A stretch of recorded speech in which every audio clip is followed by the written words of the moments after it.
Welcome back to the podcast. I am excited and fantastically pleased to welcome first-time guest, creator Barry Kitson.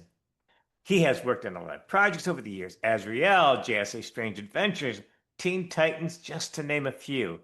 Today, we're talking about his time with Superman and the Legion of Superheroes. Barry, welcome to the podcast. I'm going to ask you the same question I ask everybody. What's your origin story and what got you into comic books to become a lifelong fan?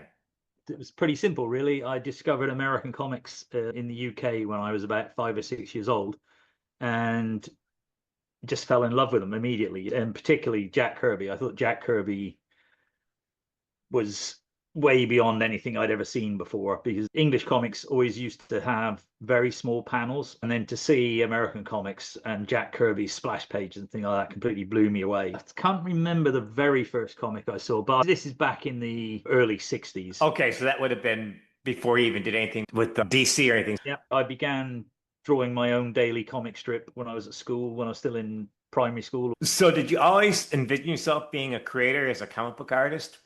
So it was what I dreamed of being from when I was, like I say, 5 or 6 years old. Probably when I was a skeptical teenager, when I didn't think it was ever going to happen. And probably when I failed my art A level, I didn't think it was going to happen. So did you consider Kirby one of your influences?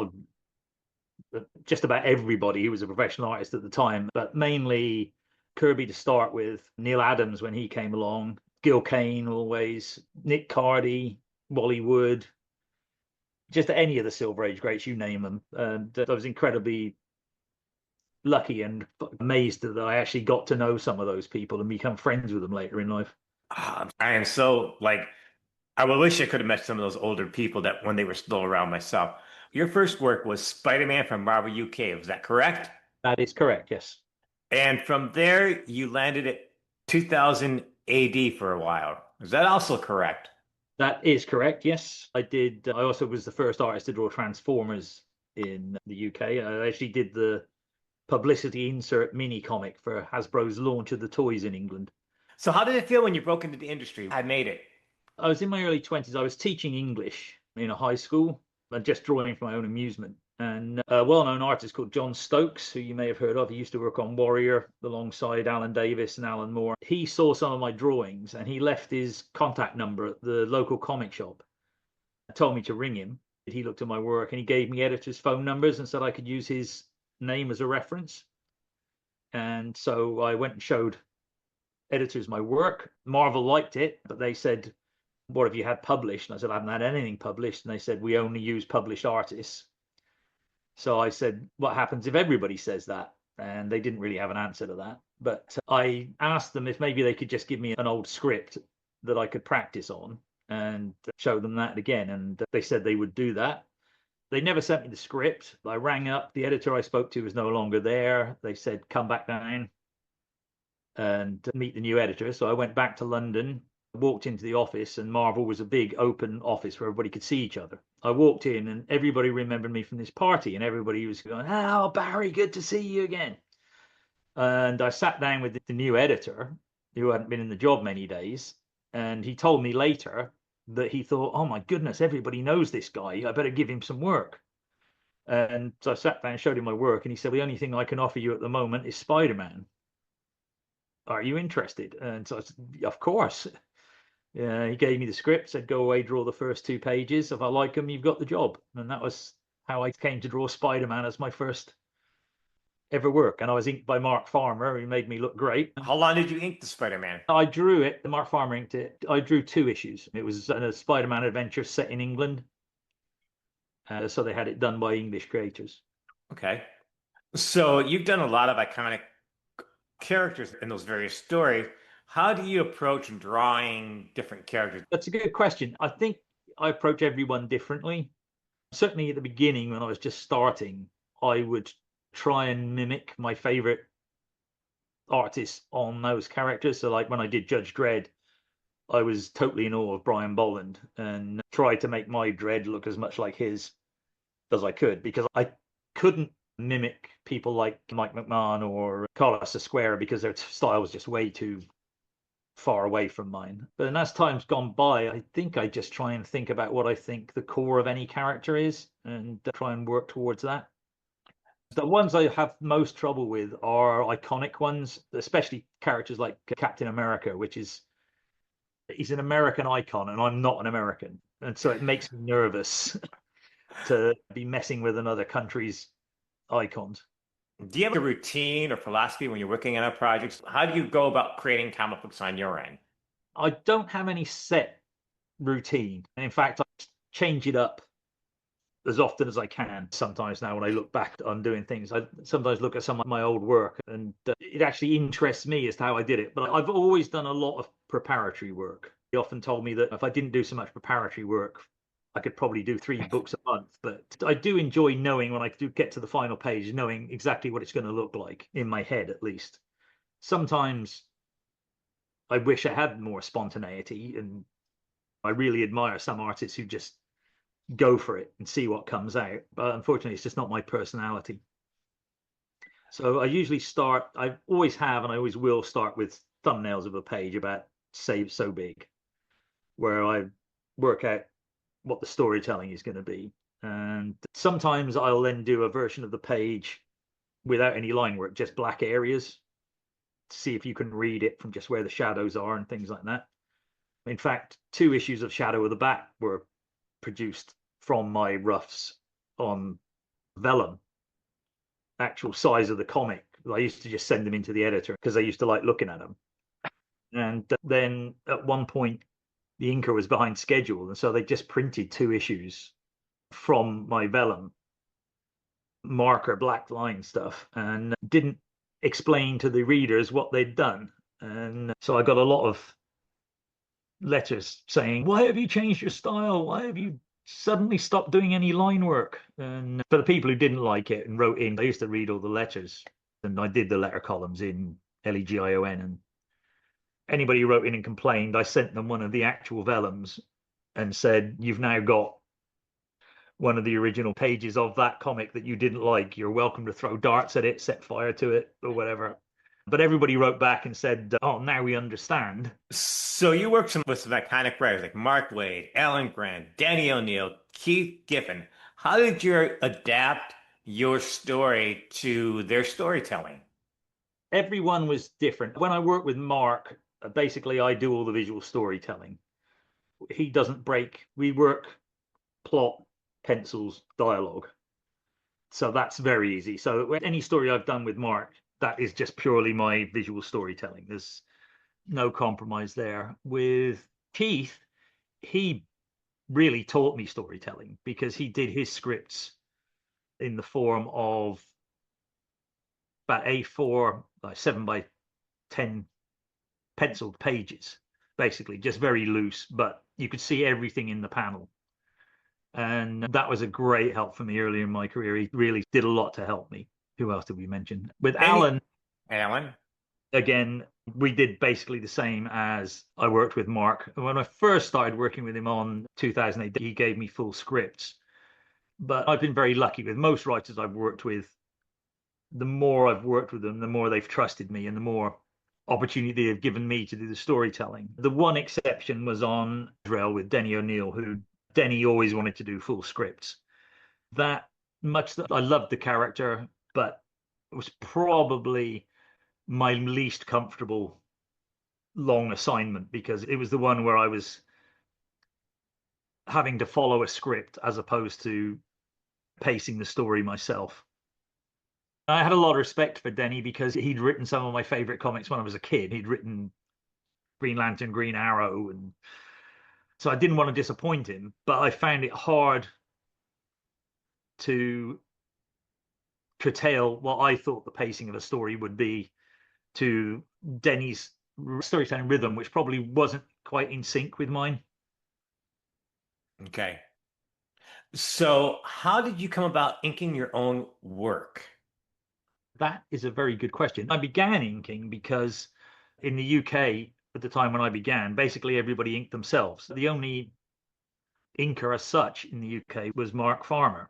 So that's how I began. I went back to inking myself, I think, partly due to just the circumstances at the time. And I actually enjoy it. I really enjoy inking. Do you ink other people's work or just your own?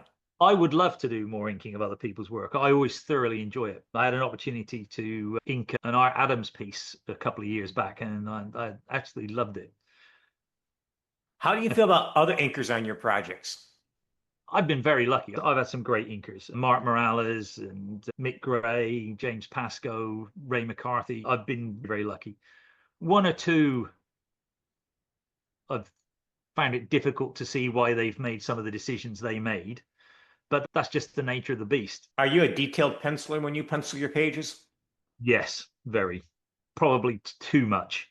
Again, this is the Brian Bolland influence that I read in an interview with somebody talking about Brian, and they said that his pencils looked like they were inked. And for better or worse, I took that to heart and thought, "Oh, I want to be just like Brian." And And here you are all this time later. How has your art evolved over the years? I think it's changing all the time. I'm always trying to improve. I've got to where I want to be with the inking now, so I don't think that's going to evolve very much. But I'm doing a lot more color work and painting at the moment, which I'm really enjoying. I think I went from being a little bit stylized, then becoming almost too realistic. And I'm trying to get back somewhere in between now. So, in the early 90s, you had a run on Adventures of Superman with Carl Kessel. How did you get the assignment? I got the assignment because I'd been working on Legion for about 5 years or so, and Marvel had approached me, and they offered me two brand new series, two #1 books to work on. And although I was extremely happy at DC, career-wise, it was like you'd be an idiot if you didn't do this. So I went to DC and said, "Look, I'm very happy. I don't particularly want to let anybody down, but I've been offered these books, so I'm going to leave." I can't remember how many months' notice I gave them, but I wasn't just going to drop them and go. And basically, they had a discussion and came back to me and said, "Look, if we gave you Batman and Superman, would you stay?" And Barry had bargaining power back in the 90s. yes, and Tom Grummett had decided that he wanted to start the new Superboy book, which was the character he'd created with Carl after the death of Superman. And so Tom leaving left a vacancy to be filled and took the job with some trepidation. Another American icon that I wasn't That's sure what I could do justice to. that's what I was going to ask you. You're a comic fan of Superman, and so how did it influence you trying to draw one of the biggest DC stars at the time? I think actually it overwhelmed me. I don't think I ever really found my version of Superman. I was trying to do justice to, like in my day as a kid, it was Kurt Swan was the benchmark on Superman. I think my time on Superman was spent with me trying to find my version of him and never really succeeding in it. I found Batman a lot easier. I think although he's iconic, he's darkly iconic, and I felt like I could do my thing with his range of character traits and things more than I could with Superman, which give me because Superman, I think, it was like too honorable and too good for me to feel like I could mess with him. If you had a chance to draw Superman today, would you feel more comfortable with him? I think I probably would. I've known Mark Waid now for so many years, and I've got to understand his psyche and his approach to it. And I think probably now I would probably do a better job of it. Back in the 90s, DC had that what's called the Triangle era where all the stories are interlinked. Did you ever participate in the brainstorming or how did it affect you? Yeah, I did. DC used to actually fly me out to the States for the Superman plotting sessions. So we all got to sit around a table and hash ideas out. The whole 6 month thing would be drawn out on a whiteboard. Did you enjoy the experience and feel like you're a valid participant in giving story ideas and putting things together? Oh yeah, I really enjoyed it. And as I said, I normally do get involved in storytelling with Mark anyway. I was the writer on Legion, and I was writing and penciling it. And Mark came on board as a dialoguer for me to help me speed things along. And that's how our partnership started. The storytelling's always been part of the job for me. And yeah, the Superman get-togethers were a lot of fun. Made a lot of friends that have stuck with for life. So you came back again in '96 to do a bit of the Superman wedding album one shot. How did you get in that? Did they come out and ask you? And how did you feel about, oh wow, Superman and Lois Lane and Clark Kent are getting married? How'd that feel for you and drawing it? And That was a great honor to be part of it. And even though I wasn't drawing the book anymore, you still felt part of it. And obviously, I was still following what everybody else was doing. So yeah, it felt really nice. And I think maybe at the time I didn't appreciate how lucky I was to be in these situations because it just seemed like normal life. But looking back on it now, I thought, oh wow, that was great to be part of something like that. And something. absolutely. So in '98, you returned to Superman in JLA year one. How did that project come about? Because it's still an iconic story. People still talk about it. It was a thing that's happened to me a lot in life. Basically, DC wanted Mark and I to do something, and they said, "What would you guys like to do?" Me being the fanboy of that era that I was, I said, "I'd love to do a JLA year one and get to draw all the characters as they were when I was a kid." That was how it came about. So did you approach Superman differently in the JLA year one than what you did previously, and how you presented the character? Was there any differences? Because you had a little more time behind Superman? Again, I think I was helped because I was working with Mark, and he knew how he wanted Superman to be because it meant so much to him. And so that made it easier for me than feeling like I had to come up with my own version of it. I basically came up with Mark's version of it for him. I saved the very best for last because I am such a big Legion of Superheroes fan. I went back to the Bronze Age back in the late '70s, and at the time, most comic books were like 17 pages. And then DC had this giant size where all of a sudden they were like 34 pages. And like for an 11-year-old, oh my God, 34 pages, like take me forever. And that back then is when I fell in love with the Legion. So you had a long run with Legion. How did that come about with you and Mark Wade? I was always a huge Legion fan. When I was a little kid, it's still at primary school. I used to trace Kurt Swan figures and onto paper and put little flaps on them and have them as little action figures that I played games with. So that Legion was definitely one of my top three DC comics, along with Doom Patrol and The Flash. The Legion always had a special sort of place in my heart. Did you plot things out with Mark and talk story ideas back and forth, or did he just give you the script?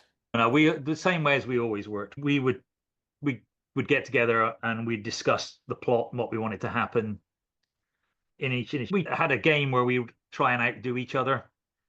So we'd come up with the initial plot, and then when I was doing the thumbnails, I would get an idea and I'd put an extra idea, and then I'd show Mark the thumbnails.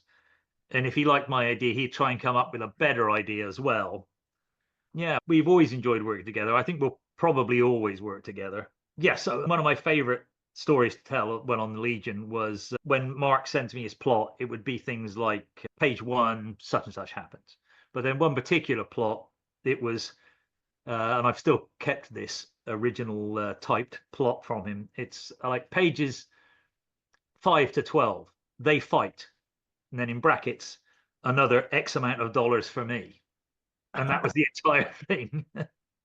The Legion had a very messy history since Crisis. I mean, we was super from the Legion lore, and there was all these retcons and reboots and stuff.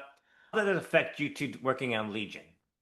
It did. We tried to do like a restart, and we tried to make everything fresh and uncomplicated, but still the tip of the hat to the past because we wanted to honor the past and not try to write bits of it out, and which we didn't enjoy, which is why we had the concept of that our Legion had formed itself based on having read comics of the Legion from the 20th century. And so, yeah, we had a lot of plans for it, which we didn't get to fully work through because of continuity issues at DC, characters that we were intending to use, suddenly we couldn't. And That seems to be a problem with Legion historically that makes it almost Yeah. impossible to do a Legion story. We're going to be wrapping this up. So I want to know, what is your best project that you've ever done that you're the most proud of? Huh. That's a very tough question. I liked it. I think I can say I'm proud of just about everything I've worked on. I probably Empire because it was our entire creation just between the two of us. But no, I loved my time on Legion. I loved my time on Legion. JLA Year One was incredible. Brave and Bold was a great experience. So when all is said and done, one day when people are looking back at Barry Kitson, what do you hope your legacy would be?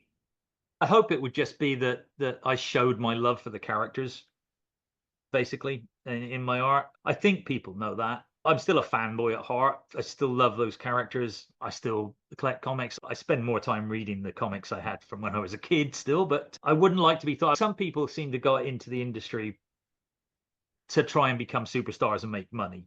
And you And just went tripping and falling to becoming an iconic creator. You're very lucky in your career. You really are. yeah, You got to do I, some really I, good stuff. thank you. I feel incredibly blessed. As a 5-year-old kid reading Jack Kirby and Neil Adams, I never dreamt that I would actually get to know those people and be able to, especially with Neil, be able to say he was my friend. It really was like a childhood dream come true. If anything, I hope my legacy will be that people can see that I did appreciate how lucky I was.